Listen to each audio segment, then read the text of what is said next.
amin'ny Apokalipsy.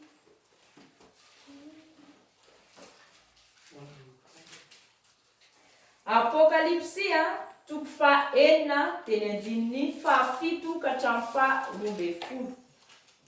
Vakitsika hatramin'ny farany. Apokalipsy toko faha-enina dia ny andininy fahafito ka hatramin'ny faha-12 farany. Vakitsika hatramin'ny farany ihany tsy manino. Apokalipsy toko faha-enina dia ny andininy fahafito ka hatramin'ny faha-17. Rehefa hita ny teny dia vakiana amin'ny anaran'i Jesosy Kristy Tompo.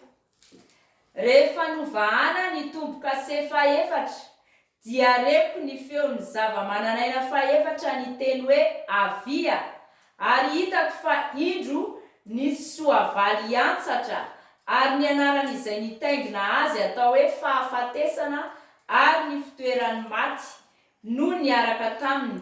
Nomena fahefana tamin'ny ampaha-efatry ny tany ireo amono amin'ny sabatra, ny mosary, ny areti-mandringana ary ny bibidia ety an-tany. Rehefa novahana ny tombo-kase faha-5 dia hitako teo ambanin'ny altara ny fanahin'izay voavono noho ny tenin'Andriamanitra sy ny teny vavolombelona izay noazoniny.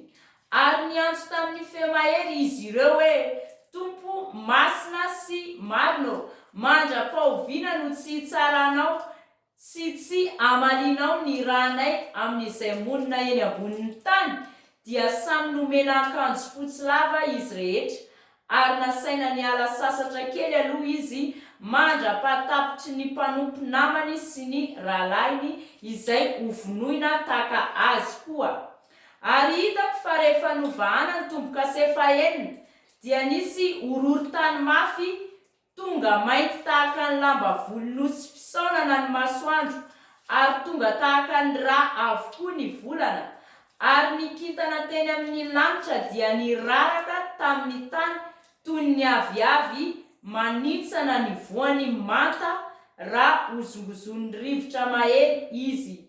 Dia nisinda tahaka ny boky naorina ny lanitra, ary ny tendrombohitra sy ny nosy rehetra dia nafindra niala tamin'ny toerany. Ary ny mpanjakan'ny tany, ny lehibe, ny mpifehy arivo, ny mpanan-karena sy ny lehilahy mahery mba amin'ny andevy rehetra sy ny tsy andevy rehetra dia nihery tany amin'ny lavabato sy tany amin'ny vatolampy eny an-tendrombohitra. Ary hoy izy tamin'ny tendrombohitra sy ny vatolampy: mienjera aminay ka afeno izahay amin'ny tavan'ilay mipetraka eo ambony seza fiandrianana sy amin'ny fahatezeran'ny zanak'ondry, fa tonga ny andro lehiben'ny fahatezeran'ireo koa iza no ajanona. Amen.